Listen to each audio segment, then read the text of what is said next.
And we are going. What is going on with everybody? It is your boy, Eric, aka Young God, coming to you live in the Green Dungeon, giving it to you real, raw, and rugged. And I have an extremely special guest on the other line. Um, I would hate to mess up his introduction. I'll let the brother introduce himself, man. Who do we have here today? Well, my name is Russell Thompkins Jr., and I am the lead singer of the old and new Stylistics. Hey, man. Once again, I told you off camera. I appreciate you for allowing me to do this. We've been trying to set this up for forever. I told myself that I will I will annoy this man until I get this done. I promise I apologize if I was being annoying and trying to set this up, but I really did want to set this up. So I thank you for letting me do this. It's all cool. How you doing today? I'm doing good. Doing pretty good. Getting ready for, I'm the Grand Master in the Juneteenth parade here in Philadelphia, and I'm in preparation to do that. When I is just got, I live in Philadelphia, but I also live in Cleveland, so I got back from Cleveland last night. And all this morning, I was talking with the people at the parade, getting everything set up. it's Juneteenth parade today? No, it's going to be on Sunday. Okay, got you. So what are you doing there? You say you're the Grand Master. What does that mean? Um, I'm going to be singing on Channel 6 ABC Live, singing one of my songs, probably People Make the World Go Round. And then I'll sit in a convertible car and wave at the people going down 52nd Street here in Philadelphia. Have you performed a Juneteenth parade before? Or is this your first one? This is my very first one. Got you. So like I am from Florida, Okay. and but my mom is from Milwaukee, so way more up north than where I'm from. And she Mm-hmm. would tell me that growing up as a kid, that people like were they would celebrate Juneteenth in Milwaukee. So Yes. down here in Florida, nobody ever really celebrated Juneteenth until like 4 years ago. That's a very new thing for like a lot of southern parts of America. I know like Texas did, but not like places like Florida. So like when you were like, did you? When was your first time hearing about Juneteenth? Oh, I don't know how many years ago it was, but I know it wasn't very long ago, and I knew about the original thing when slavery was over in Galveston. I knew about that before I knew the name Juneteenth. Got you. Wait, well, good luck on the parade on Sunday. Thank you. Hopefully that goes good. But I guess I'll just kind of moonwalk back a little bit and go to the beginning of how I even heard of the Stylistics. I feel like growing up in my household, my mother loved music. She listened to like soul music, like early rap, R&B, white rock from like soft rock from like the 80s and stuff like that. But the first song I ever heard from the Stylistics was Payback as a Dog. And Mm. that is still one of my favorite songs from you guys. Absolutely love that song. And yeah, that's a great song. I don't know if that's a song that people bring up to you a lot, but that's one of my favorite songs. Well, I call Payback is a dog a sleeper. It's not one of the main hits that's so big for the Stylistics, but it was a record that who Stylistic fans would always call on. So we do have it in our live show, Got you you, know, got you, got but it's not always there. But when we need more time and we add more songs to our original show, we do put Payback as a Dog in there. How often was it when you guys recorded a song and everybody was like, "This is the one. This is amazing," but it didn't do what you thought it was? Like you said, "Payback as a Dog" is a sleeper. How many other songs do you feel like you have in your catalog where y'all thought it was absolutely smash hit, but it didn't turn out to be that way? Well, I've never looked at my recordings in that way. I've always been a live performer. So when I went in the studio to record, I didn't have expectations of it doing anything. Mm, And when it did, I would be surprised or be very happy that it would turn out to be a great song. I always went into the studio just to do a new song and recorded the best I possibly could. And if I enjoyed it, I hope that the public would also. But I've never worried too much about if a song was going to be great or was it going to be sold, because there's too many other entities to make a hit record. The record company has to be behind you. They have to have good promotional people out in the street going to the radio stations or putting things. But back in the day, it was just the radio stations. So it's more than just the artists and the writers going in to do a good song. You feel as though it's a great song, but everyone has to put their own hand into it to make a hit record.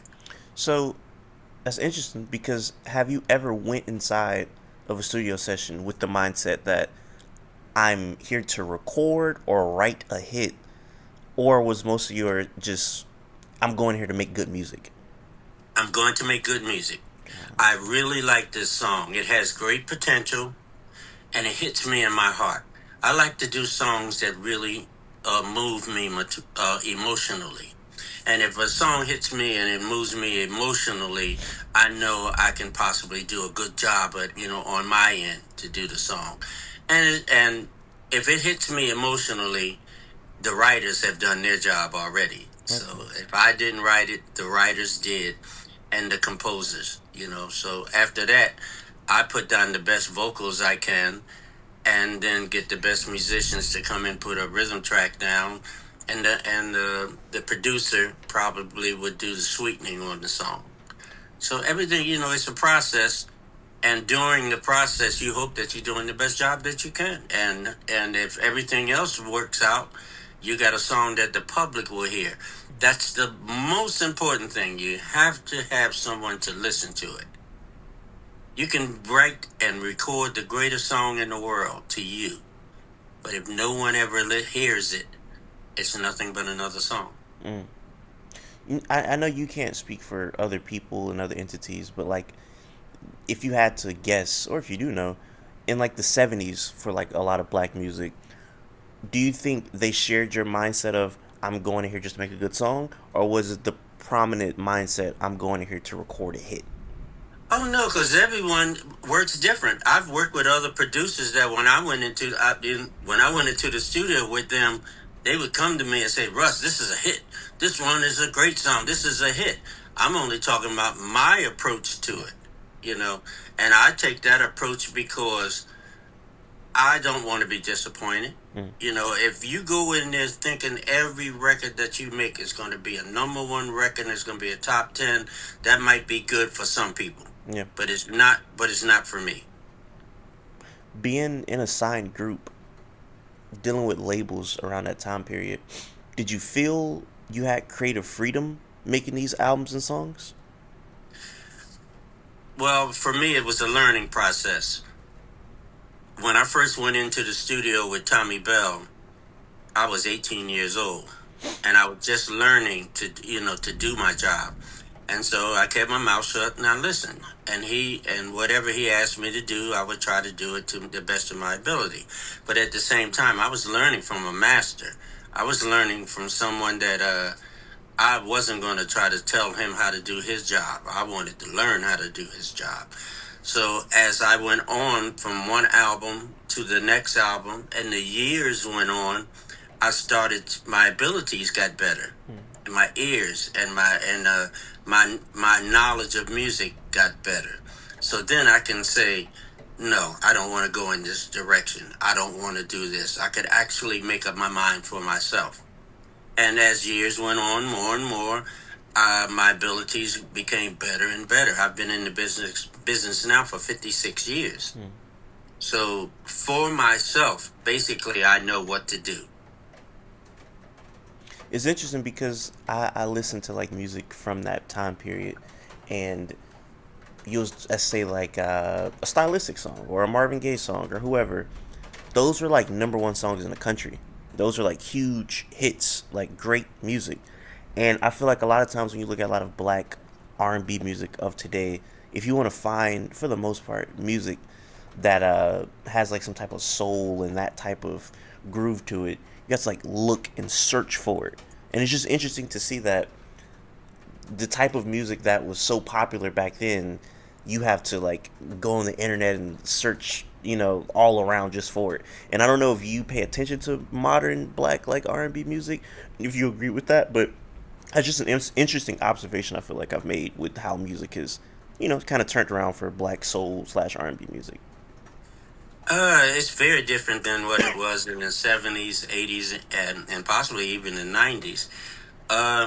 With streaming, different orchestrations, uh, white listeners are listening to black music differently, listening to R&B music. Rap has had a tremendous effect on how black music is being perceived, and it's just so much different than the R&B music that was from my early time, when all you wanted to do was put a good message in the music and speak about love and speak about associations with the opposite sex, and you did it in a way of kindness and a way of love. Now, a lot of R&B artists, when they speak about the same thing that I did, is somewhat negative. That's interesting. You said a lot of stuff I want to touch on. One, you said white people are listening to black music differently. What do you mean by that? They wouldn't participate in black music the further back you go. Mm. You go back to the 60s and 50s. If you were black, they weren't listening to your music at all. Mm. So record companies and artists were, their sole mission was to make good music and get it to cross over. Because if you could get your music to cross over to the white side, you knew you had a potential hit. Now, white people and, well, the youth, white youth and black youth, listen to similarly the same type of music. Mm. So let's say 1974. I'm assuming that's a good year for the Stylistics. That's like y'all are on fire. People know who you are. If you are performing in 1974 in front of a crowd in, I don't know, just a random city, say Chicago, is the audience going to be majority black, majority white, or mixed?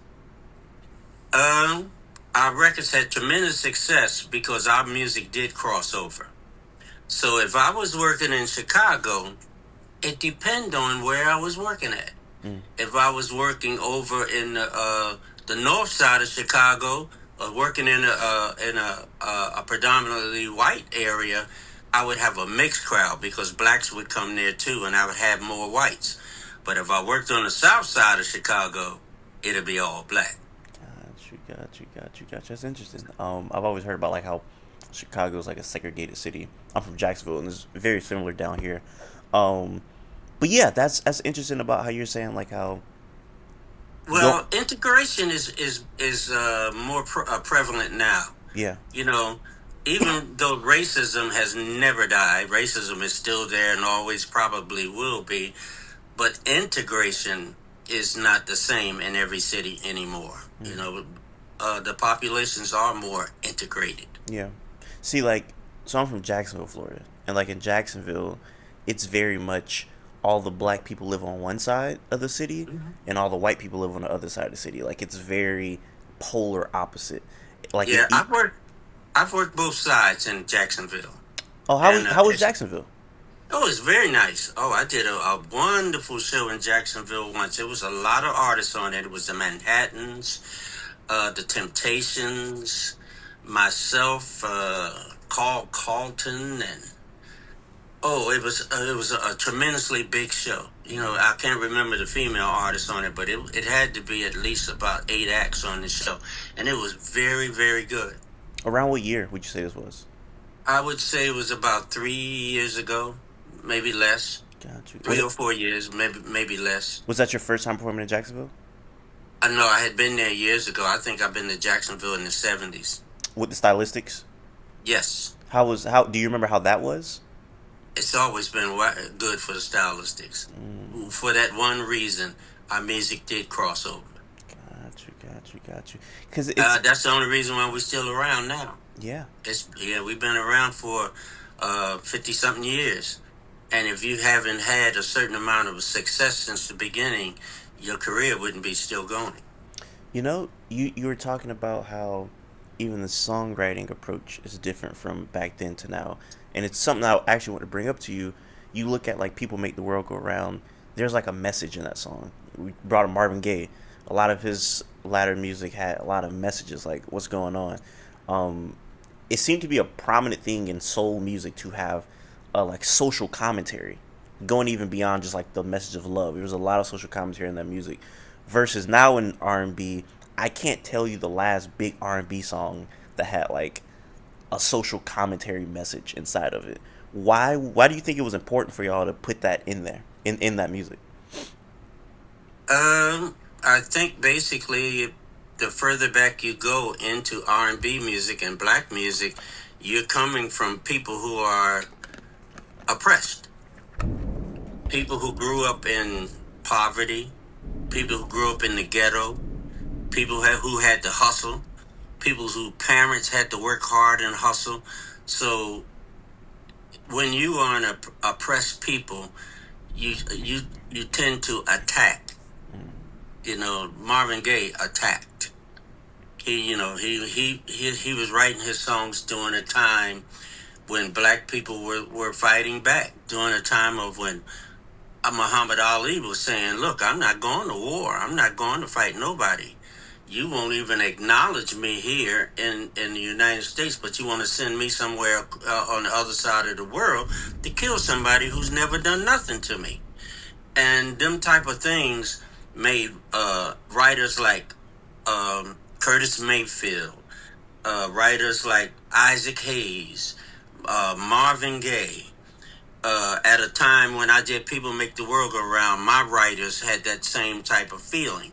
You know, they put my songs. I had such a great crossover that the record company was afraid to put certain music out on me because they didn't want to offend certain white people who were buying my music.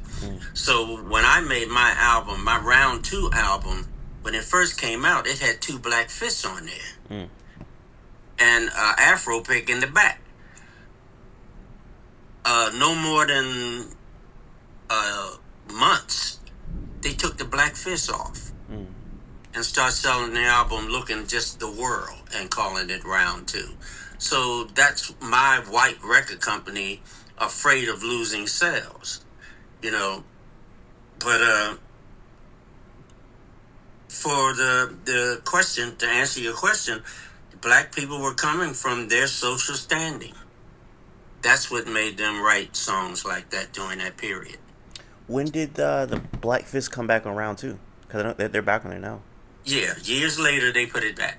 Gotcha. And that shows you how times change. Yeah. You know, the record companies felt as though, well, we want to show that we are black artists. We want to show that we are with black people, you know, right on and all of that. So all of a sudden they want to put it back on there. And I can't remember exactly when they did, but I know that it came back out. Got you. It's you bring up somebody like Curtis Mayfield and the way his music sounded, everything. There's this video that I have to go and find. I don't know if I can find it right now. Of I think it's like from 1937 to 1939, and it's footage in color of like black people from that time, and it's a Curtis Mayfield song over the video, and it's just so beautiful, and it's just like black people smiling, and it's like dang, when you think of like the 30s and black people in the South, I think it's like in North Carolina.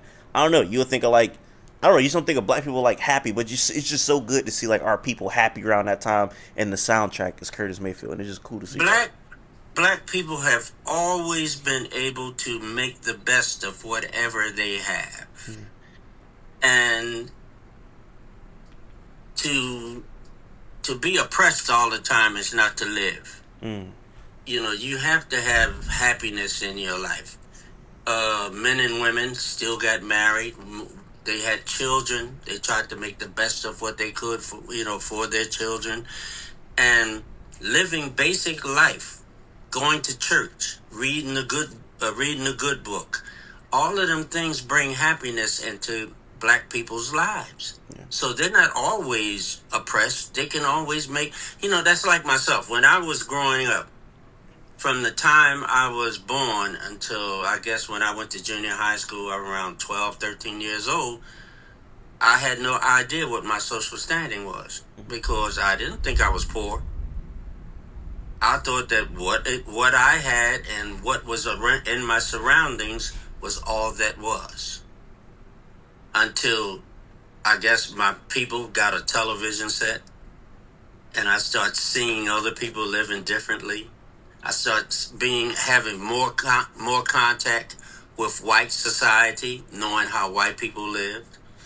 I was old enough to try to understand political things that were going on, because at the time when I was of that age, it was when John Kennedy got killed. A few years later on, when I graduated from high schools in 1968, is when Martin Luther King was killed. I lived in a town where the Black Panthers were first formed. And so my black knowledge became more. And I guess I wasn't as happy as I was before, but I still found ways to be happy. I started singing at that time. I started going to the nightclubs where of doing them things. But black people have always found a way to be happy. You know, where you say you were born again? Jacksonville. In Jacksonville? Mm. Oh shoot, I bet you far back you go in Jacksonville, boy, them black folks down there knew how to party. They knew black folks always know how to get down, man. No, you're not wrong. You're not wrong. It's one of those things where I was just talking about this with somebody yesterday on how black people are most times the life of the party. It's like our music, our culture, everybody loves it. They might not love us, but they love our Right. culture. You know what I'm saying? They You're love our definitely music. right. You know, but They love everything about us. They love, that's why they wouldn't let us play baseball. They wouldn't let us play basketball. They wouldn't let us do all them things. But once we got in there, it soared. The business of basketball, the business of football. I mean, it's the biggest money makers in the country. And mostly because they let black folks in. Exactly. A little quick intermission. I'll play a little bit of this video for you. This is the video I was referring to with the black people in North Carolina. This is with the song "Think," I think it's called, by Curtis Mayfield over it. It's just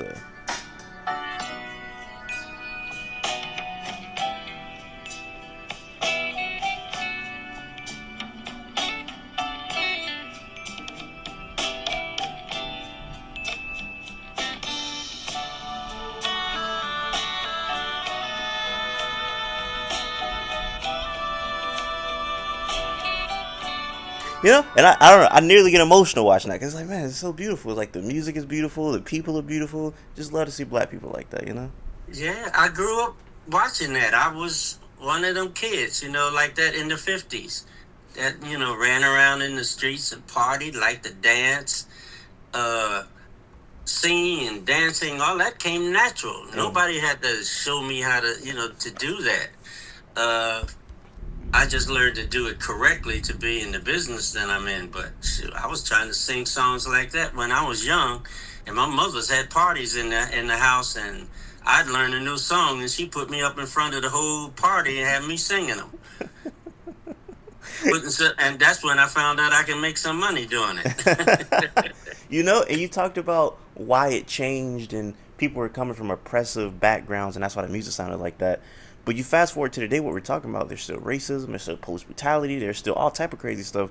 Why do you think that's not prevalent in mainstream R&B music, that message? That's a hard question for me to answer, except for one thing, that we're still trying to cross over. We're still trying to make music for the masses. We're still trying to do the blueprint that Motown put down. Now, Motown was one of the first companies, and me and my wife just went to the Motown Museum and went to the Black African Museum in Detroit, and they show how Berry Gordy wanted to keep his artists away from the problems that were happening in the world at that time. So they would be almost neutral. They would not speak about racism. They would not speak about certain things like that at that time. He groomed them to be able to talk to white people, to talk to black people, to be able to be above what the everyday black man was. And that's what made Motown so big. And so I would think that the same system now is going on. I have white producers and black producers now. And the white producers still to this day, if I'm gonna put my picture on the front of a disc there's no albums anymore, or a promo picture, they want me to look a certain way. They want to do like what Hollywood does, try to brighten the picture up and make you look lighter than what you are. They don't want you to look too dark because then white people won't buy it. Me and my wife was talking about something that wasn't too long ago, where a good friend of mine who passed away, Billy Paul, and Billy Paul made Me and Mrs. Jones. Now, Me and Mrs. Jones is a prime example of a song crossing over. White people love that song. Everybody bought Me and Mrs. Jones. But it was a poor decision after that. I don't know if they would think it was, but I know that Billy Paul did, and he's passed now, and his wife, is they put out a record afterwards saying, "Am I black enough for you?" And as soon as white people heard that, "Am I black enough for you?" they ran for the hills. He didn't get that same success riding off of that song. So sometimes record companies do the right thing, and sometimes they don't. That was Philly International Records. They were more interested in a message in their music than they were of trying to just follow up a song and making money off the next one. That's their motto. There's a message in the music. And that's why they went that way. But the artist, he hated it. He was on his way to great stardom because of that first record. He wanted something to follow up the same as his first record did. But from everything that we're talking about right now, the only thing I can think of with black artists in the business then and now is trying to have universal appeal. If it's a business, it's not just what you want and what you like or what you think all the time. That's why you have other people involved. Maybe calmer heads and better thinkers say, look, this is how we're going to make some money. Tell me if I'm wrong, but like you were talking about like Berry Gordy kind of teaching us artists to be neutral. The 50s and the 60s, I feel like was black art in general. We're talking about black movies, TV shows. I feel like a lot of it was like that. The 70s, it seemed to me to be the time where you seen a lot more I'm black and I'm proud, like black power, a lot more of that within the music, whether if it's in the TV shows, the movies. Did the 70s, was that like a boom of more like black consciousness, or am I reading that wrong? Oh, no, you're reading it exactly right. In the motion picture business, black exploitation films became very popular. I mean, black people got a chance to see themselves in situations that they had never saw themselves before. The black artists were stars. Somebody told me, you remember Fred Williamson? No, I'm not familiar. Fred Williamson was a football player that became, like Jim Brown, that became an actor. And when he made his movies, it became so popular that he said, I only have a few things I want y'all to do for me. And one of them, number one, is I'm not going to die in any of my flicks. I'm going to be the star, the hero, and everything in all my flicks. So you start seeing black artists come out and black actors come out doing their thing and being accepted by white audiences. You saw the first movie, one of the first movies where Jim Brown played in it, and he kissed a white woman. You had never seen that before. You had one of the biggest television programs that was ever done, and you Star Trek, and you saw a white man kiss a black woman. Mm. All of them things started to change. Uh, we had more say in our musical situations than we had ever had before. Like you said, when Marvin Gaye came out and did things, when myself and Curtis Mayfield, Isaac Hayes, when we start talking about things. But the number one guy I remember, and I traveled with him from the time I was 18 till he passed away, that could put make people come together and understand and feel as though black is beautiful and black is being proud, is James Brown. Mm. James Brown, he surpassed all things musically that black people could ever do before that time. There were riots in New Jersey, in Newark, New Jersey. James Brown would come to town and could go on TV and stop the riots by just saying, we should be proud of ourselves. We don't have to tear down buildings and businesses that are ours. You know, because black people would rebel against certain things and tear up their own properties, their own situations. You know, so he would let people get dignity in themselves. Black people start looking at themselves as being beautiful, as being more superior than the brainwashing of the past had made us feel. And James was very, very good at that, you know. How was it traveling with somebody like James Brown? I would imagine you learned a lot of stuff from him. It was so special. I've never seen anyone could turn out a crowd the way he did, except maybe when Michael Jackson came along. But James would pack the football fields. He would pack the Houston Astrodome and places like. And I got exposure. You know, at that time when we first came out, there was no videos. You know, you couldn't see a black artist on TV singing a song or whatever. So the only way people got a chance to know who the Stylistics were is for us going from town to town with James. And James worked everywhere. When in my first marriage, the day after I got married, I went on a 35 one-night tour with James Brown. Mm. And people knew us after that. So once they saw us and knew us and hear us, when your next recording came out, they knew exactly what they were going to get. And before that time, R&B groups like myself didn't have that type of exposure. Maybe singers like Nat King Cole and Ella Fitzgerald and Louis Armstrong and people like that had it. But, you know, us ghetto guys just coming out singing a song on the corner that got an opportunity, we didn't have that before that. So James would grab us. We only had one hit record and take us out on the road with him and enhance his show.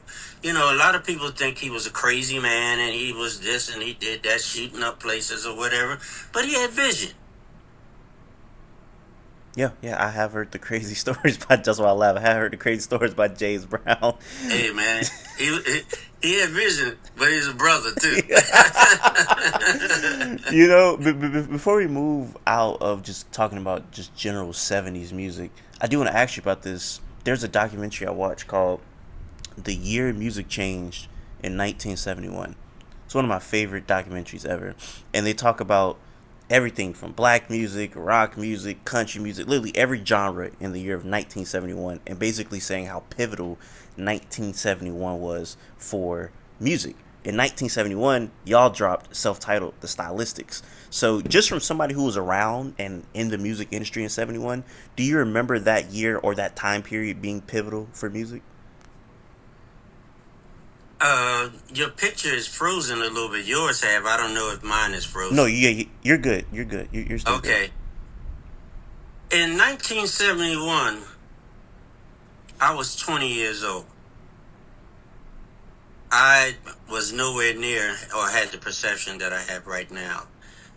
And all I knew is that I wanted to sing. And I wasn't that socially conscious, you know, because of my background. And I had no idea of how great black music was progressing or what it was going to turn out to be. All I knew is that I was part of it. And I traveled, I sang. Um, when I went down south, when I went to Jacksonville and places like that, I found out how prevalent racism was. And sometimes I would say to myself, "Damn, I should stay up north Mm. and be, you know." But you have to go where the music is sending you. But I wasn't nearly as socially conscious as I am right now, and I was a you know, infantile when it came to thinking about what my music did otherwise than put food on my table. Mm. And well, in 1971, y'all did put out the one of y'all biggest hits, socially conscious record, "People Make the World Go Round," which great song, love that song. And a few years later, a kid by the name of Michael Jackson covered the song. Around that time when he covered that song, did y'all know like, oh, this is like gonna be like a star, or is that just like like how was he looked at around that time? I looked at it long before Michael Jackson did. People Make the World Go Round. Um, After I did People Make the World Go Round, I don't know if you've ever heard of this jazz group, but they were called the Modern Jazz Quartet. Mm-hmm. Now, the Modern Jazz Quartet was one of the biggest jazz groups of all time, and they had a vibe player in there called Milt Jackson.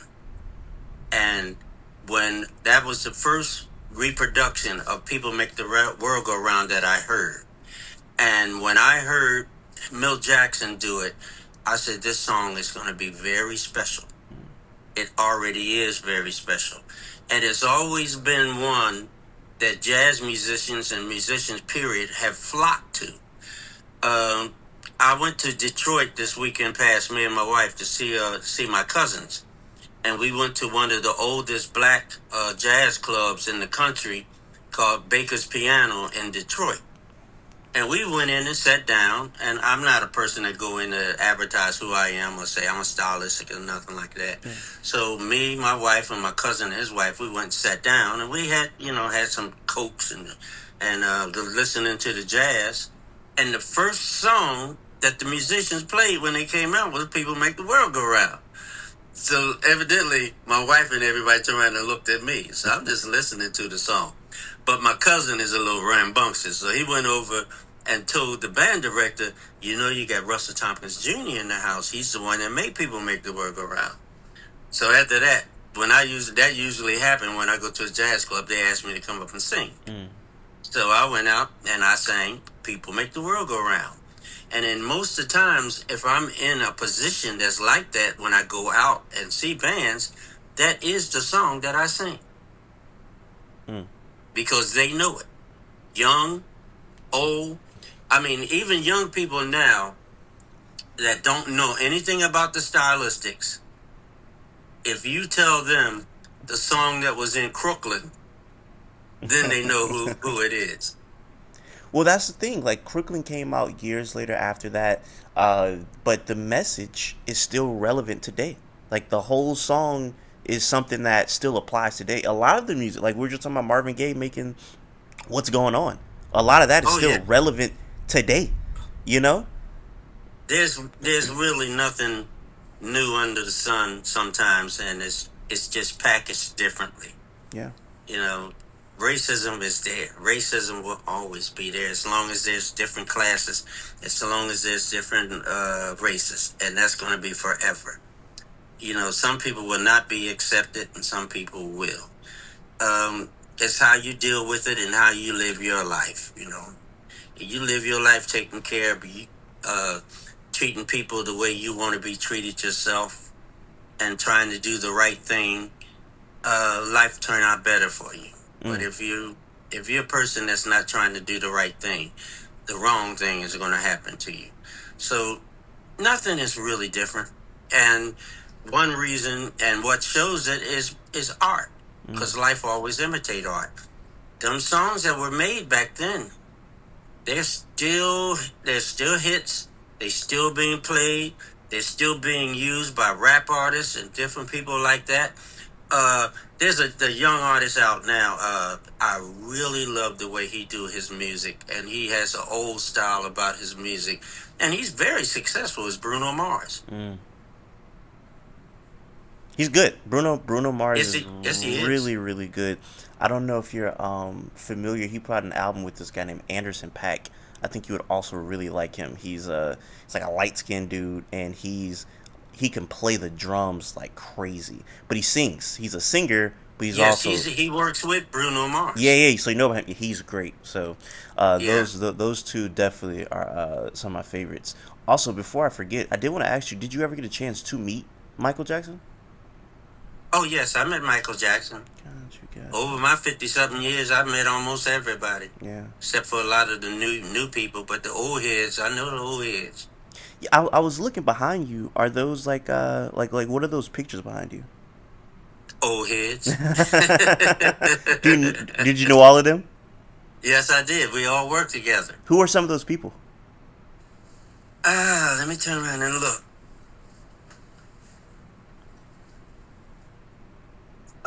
One is Frida Payne, Kim Weston from Motown, Candy Staten, Brenda Holloway from Motown, The Temptations, Billy Paul, Dee Dee Sharp, Eddie Holman, and a group called The Time. Mm. And Time was so way before your time. But they have one big hit record that's still being played on the oldie station called So in Love. So Much in Love. And Eddie Holman's Hey There Lonely Girl. And of course The Temptations.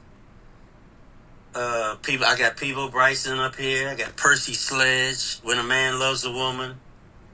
Uh,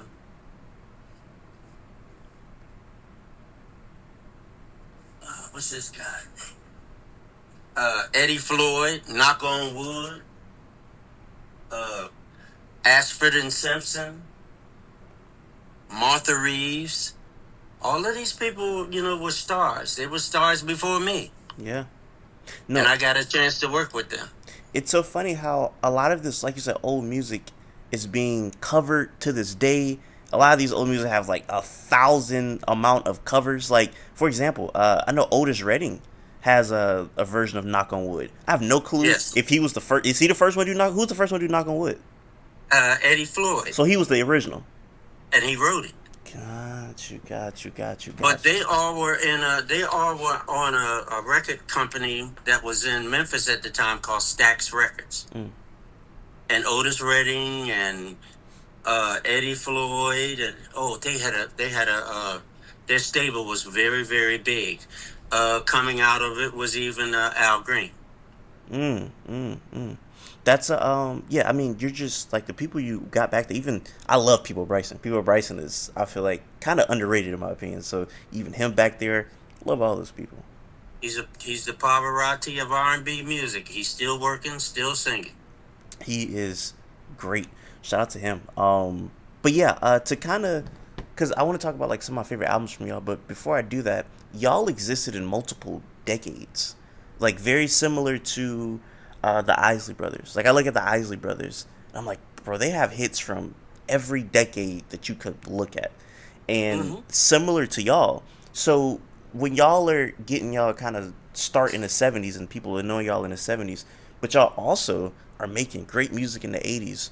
What would you say the biggest difference is from a song making perspective that you had to adjust to making music in the '70s versus the '80s? Well, we kept the same formula as far as the songs were concerned rather, but technology started to change. Going into the 80s and 90s, the invention of the synthesizer, um, different sounds in the music, recording techniques had changed. You had went from 8 tracks, you had went from 33 and a third to 8 tracks, from 8 tracks to cassettes. And to me, the best format that was ever made was CDs. Mm. So the sound and everything in the technology changed. If you were fortunate enough to get your music put out in all the different genres and and using the different technology, that was all a part of your longevity also. Mm. When you say CDs were the best format, do you mean like the music sounded the best on a CD? The sound. I love the sound of CDs more so Interesting. than any sound I've ever heard. Even I do. even comparable to vinyl? You rather Yes. interesting. Yes. What about it? Like I what about hate CD? vinyl. You hate Vinyl, I vinyl. grew up listening to vinyl. Vinyl, after you played it a certain amount of time, they had more pips and pops and scratches in it. Vinyl was wonderful, innovative, but give me a CD even now. Even And now. everything is streaming and everything is done with different technology now. They don't even put CD players in cars anymore. So, but I still love it. And I think when they took CDs out of stores and stores closed, it was unfortunate for a lot of artists. They lost their people. Mm, They lost the people who love their music. It is so hard now for people to know that you have new product. mm, You know, I sang with the Stylistics and recorded with them from 1969 to the year 2000. In the year 2003, I put out my first solo album. A lot of people still don't know it. I've had 3 solo albums and 1 live album since then. mm. And it's a lot of people do know, but not like the masses. In the years back, if a stylistic or myself had put out a record, automatically people knew about it because they went to their local record stores. They saw posters on the wall. The DJs were talking about it. Even with young people nowadays, it's so hard for them to get their music out. When rap first came out, they started selling them out of the back of their car. They sold it in the neighborhood, buy this new disc. And they had dances and parties to show people who was the new rapper, who was the new singer. They had to find a way on their own. And that's one of the things I really like and appreciate rap music, what they did. They became so independent. Mm. They didn't need the distribution of the majors anymore. And the majors start falling to the wayside because they couldn't exploit them and make all the money anymore. Well, we get more modern when we talk about rap. In the '90s, for you, when it comes to just strictly R&B music, were there talents that you were impressed by in the '90s? I didn't listen to a lot of it because some of it I loved and some of it was a little oppressive, even since the beginning of it.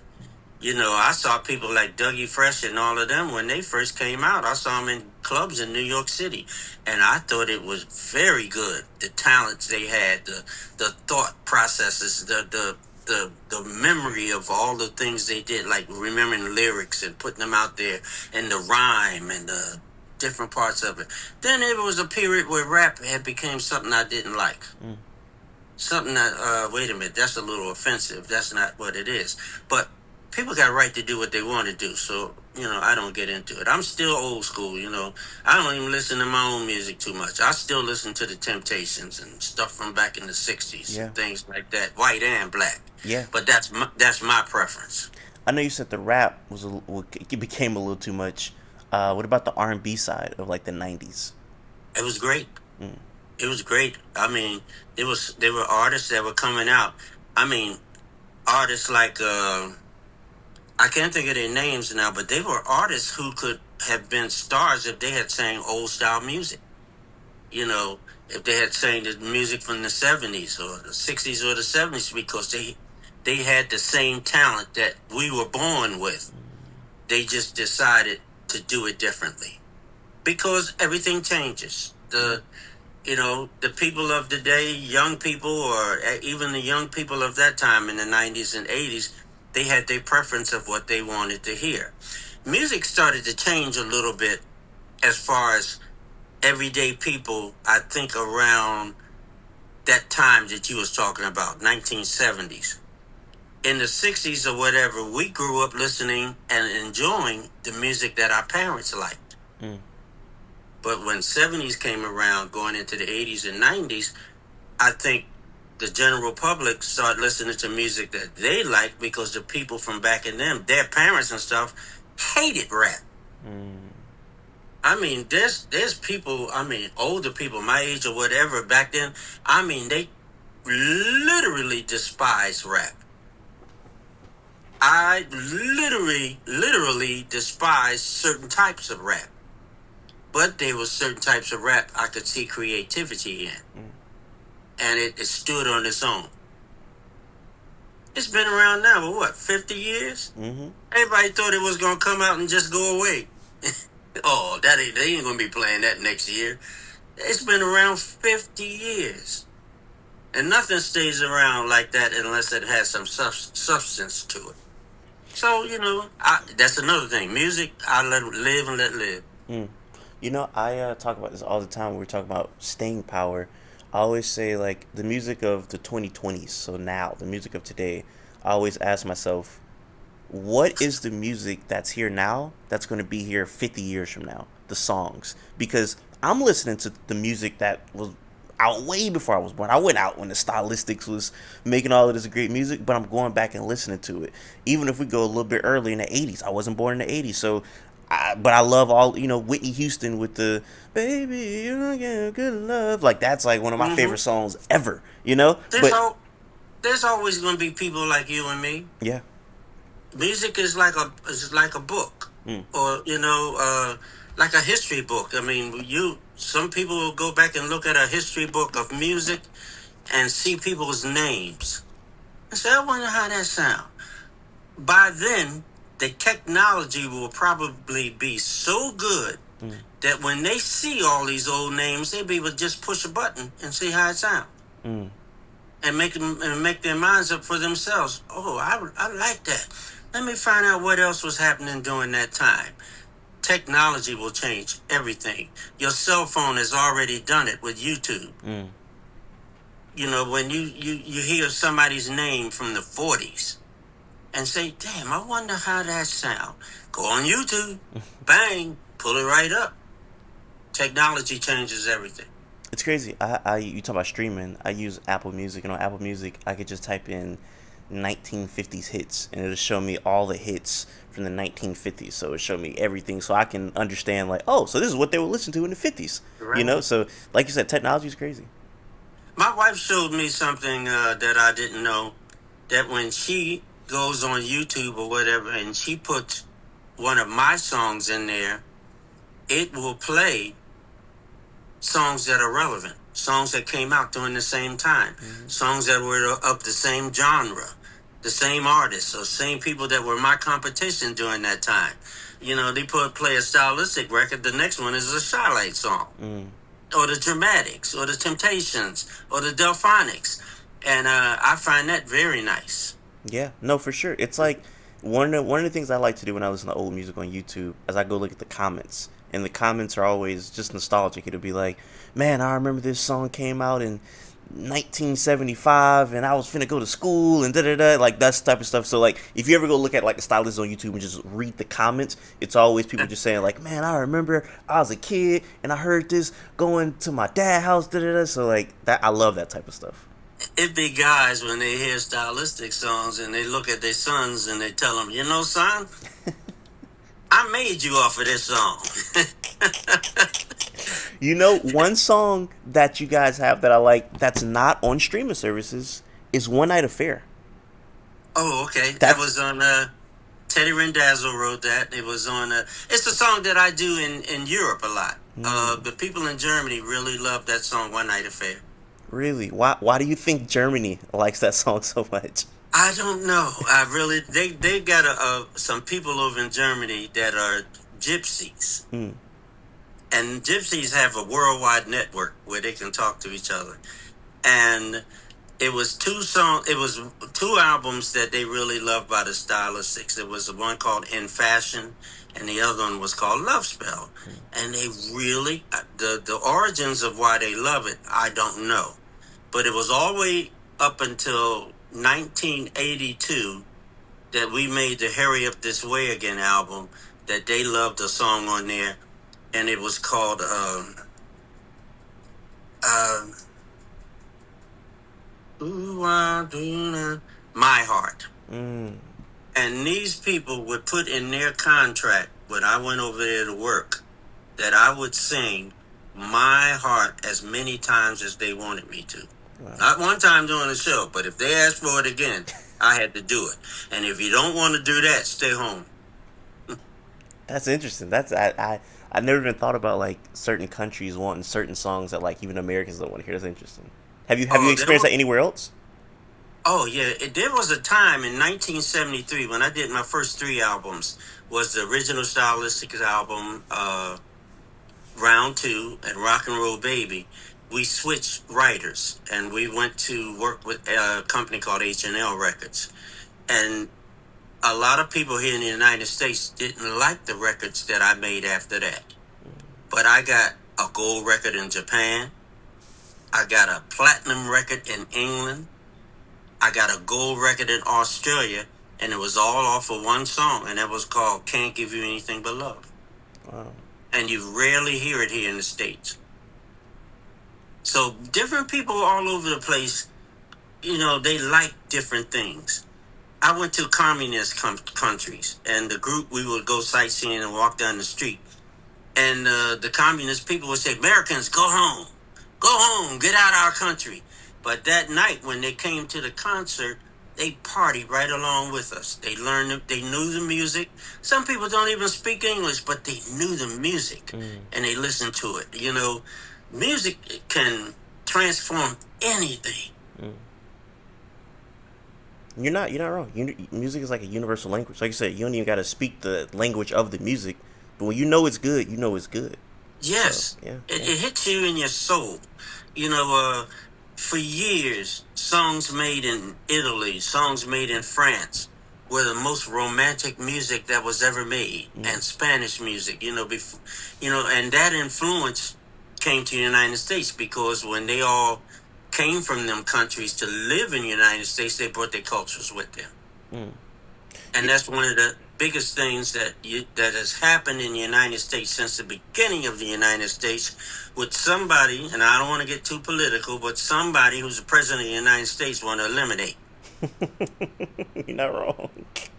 You don't got no arguments for me. While we're talking about diversity and like kind of like music, did you ever get a chance to were you familiar with Bobby Caldwell? Oh, I'm the biggest Bobby Caldwell fan on earth. Okay, so that I was worked with him, and when I heard Bobby Caldwell, when he first came out with, what was the first record? What You Won't Do for Love. hmm Everybody thought he was black. yeah. And I was telling it, that ain't no brother. That's a white man. And it took a little time for them to get it together. But Bobby Caldwell, I love Bobby Caldwell so much. I went and bought everything he made. Mm. If I might own 2 CDs of it because I learned all his music. I can sing his music. I've been to see him before he passed away at least about 4 or 5 times. He's one of my greatest artists of all time. Hey, I love Bobby Caldwell. I agree. That was the first older artist that I ever interviewed like 7 years ago, and I did like a deep dive in his music. And like you said, I feel like Bobby Caldwell is somebody who people know the one song, what you just said, "What You Won't Do for Love," but Hmm. he has some amazing songs outside of that. Amazing albums. Oh man, Bobby Caldwell. I was like a kid around Bobby Caldwell one time. I wanted to meet him.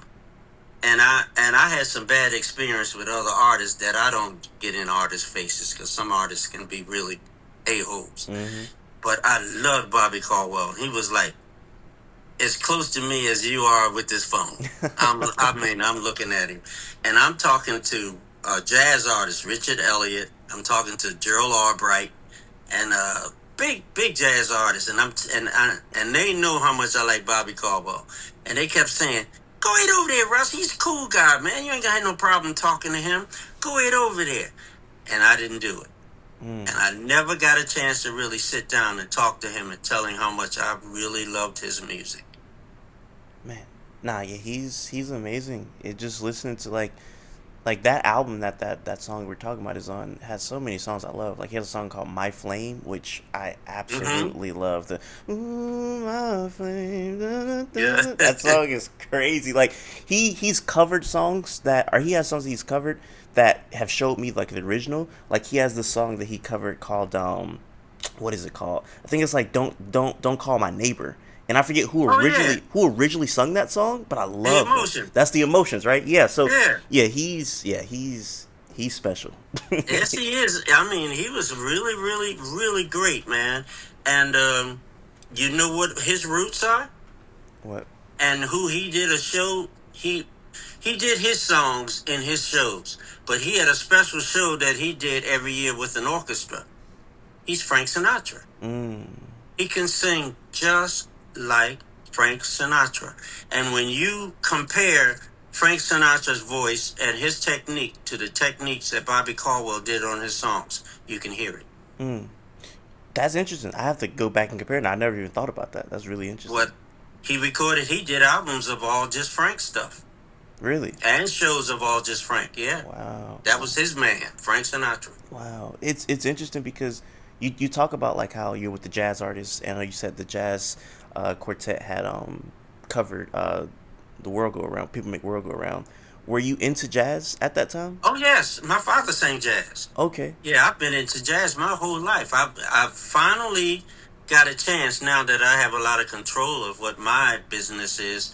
I've worked with jazz orchestras, Mm. orchestras and band. I've done jazz shows on my own, but that's always been my first love is jazz.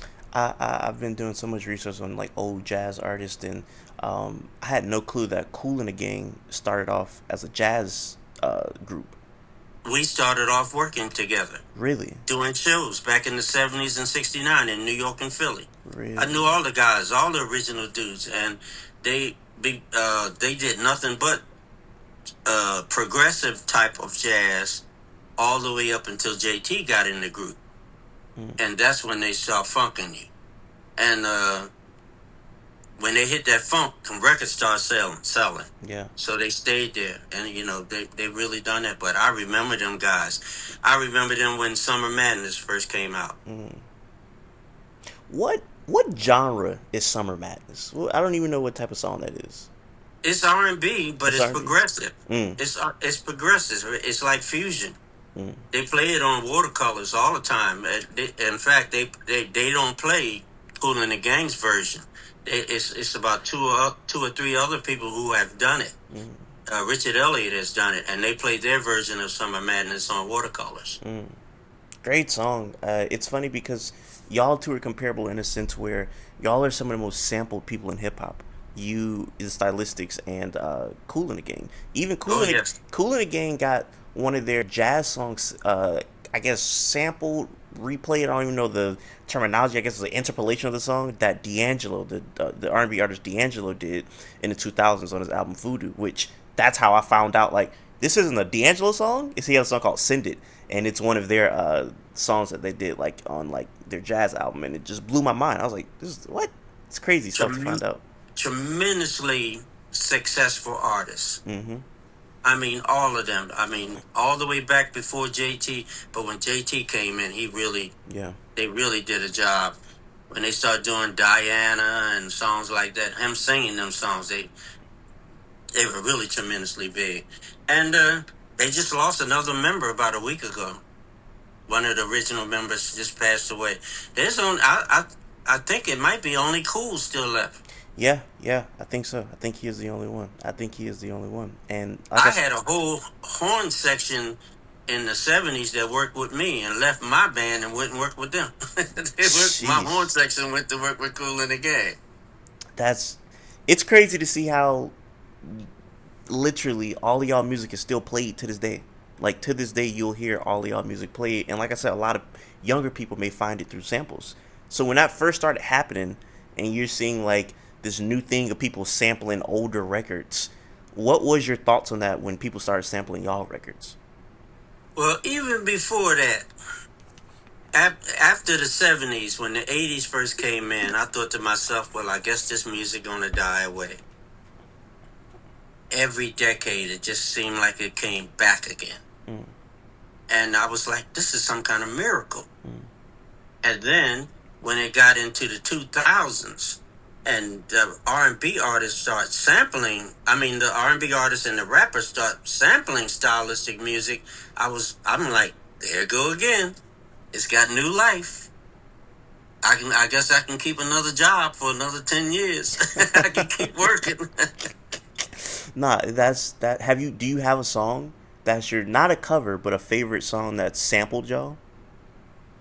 It's always people make the world go round. Mm. People make the world go round, and Betcha by Golly Wow are the two most re-recorded and sample songs that we ever made. The third may be "You Make Me Feel Brand New." Mm. Mm. Mm. It's a yeah, like I said, it's beautiful to hear.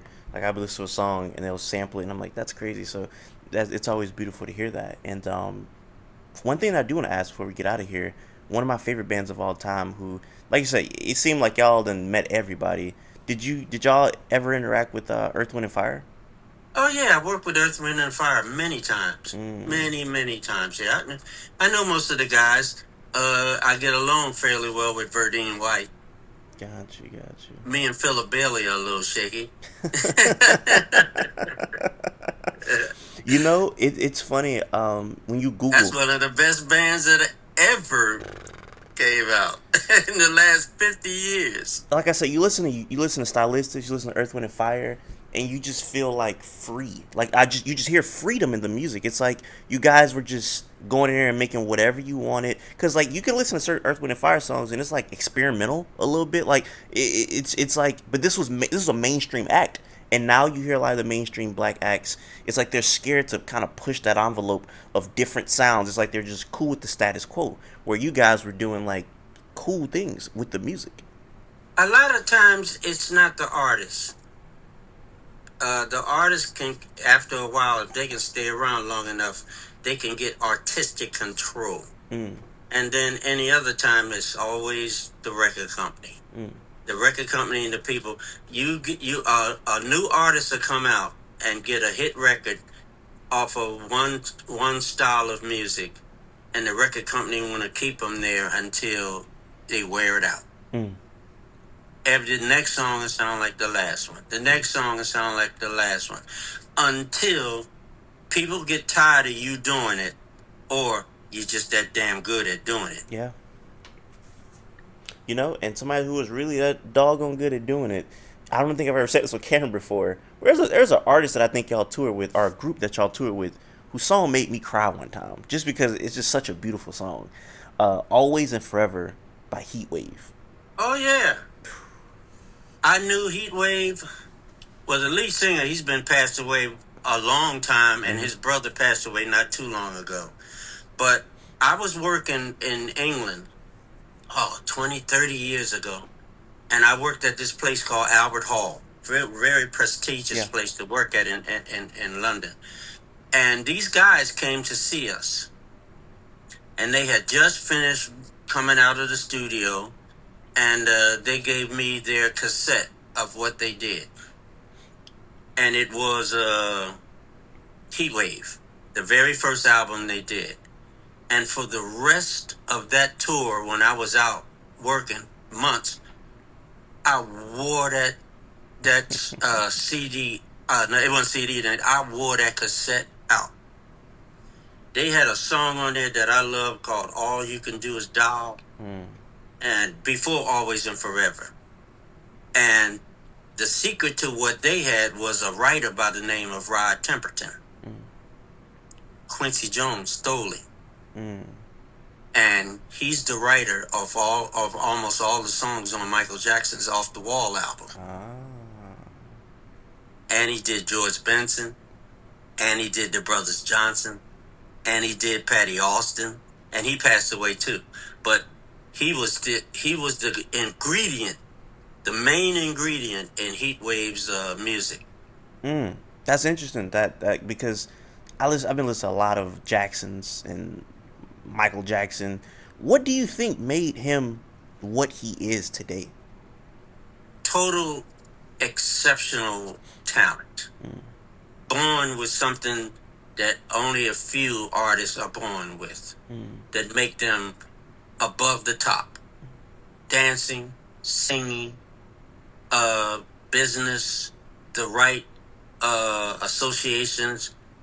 When he was so instrumental in Motown into becoming very big, that When he got with Quincy Jones took him over the top. And after that, he was like myself when I said earlier, I worked with Tommy Bell and learned my craft. So afterwards, I knew what to do. When after Michael Jackson stopped working with Quincy Jones, he knew what to do. And all the albums that came out after that were just as successful. But the main thing to answer your question is that he's a rarity. Mm. And every so often someone comes out that is totally innovative. There's no one else like him. And he becomes the greatest of all time. Mm. It's crazy to talk to you because I want to let you go, but it's just like you're a living legend, man. You know what I'm saying? Like I look at people like you, I look at people like Stevie Wonder, who I think is somebody could argue like the greatest like solo act of all time. You look at somebody like just a lot of these people who are still here today. It's like yo, these people are still alive and still here to like breathe in the flowers that we give them. So I just want to give you your flowers and how important you are to not only black music but just music in general. Y'all have songs that will be here from now to 100 years from now to when my great grandkids gonna hear it. So I just want to thank you for the efforts and the things you've done for music because it's very important because as we say, yes it's music, but it's a universal thing that it could really move somebody. I just said Heatwave made me cry. And it's people that have literally born here because of your music. It's people that heard your songs and got through tough times. So I just want to say thank you for contributing to what you have for music. I really appreciate everything that you said. I thank you so much from the bottom of my heart. But no one can do it by themselves. Mm. This, successful people are a culmination of history, a culmination of learning from the people who have done it before you, standing on the shoulders of greatness, and the blessing of God. Mm. Most of all, Yeah. being blessed. And I heard that. Well, hey, if there's any last words you got for the people watching, the floor is yours. Well, I always say the same thing every time. I just said it. Thank you very much for everything that you've done for me and for the people in the music business. Thank the public, because without the public there is no business. Mm. And the bottom line is thank you very much for letting me have a job for the last 56 years. And what's the sheet behind you? The Which one? sheet music. A dream is a wish your heart makes. Mm. So are A you? dream is a wish your heart makes when you're fast asleep. In dreams you will lose your heartache. Whatever you wish for, you keep. Have faith in your heart, and someday your rainbow will come shining through. Well, whatever, I don't know. Yo, yeah. How do you have the youthful voice still to this day? Like, or is it taking care of? Like, what are you doing? That's part of the blessing. Mm. So Because it's been, your instrument and like my voice has brought me all the greatest things in my life, and it's brought me all the trouble I ever wanted in my life. And I learned years ago that if I didn't abuse myself and to live a certain way, that I would keep the blessing that God has given me. mm. And so I try to do that. And by doing that, it makes me a better person, and I still can maintain what God has given me. Well, I do want to say this before I go because I don't. This is very important for me to say. Round Two is my favorite Stylistics album. I love that album so much. So that's you brought that up, and I ain't really get a chance to say that. I'm Stone in Love with You is insane. Stone in Love with You. You know what I'm saying? Freaking Break Up to Makeup is crazy. Like Break Up to Makeup is one of the most perfect R&B songs ever because Well, it can exist today or it can exist in the 70s. It's crazy.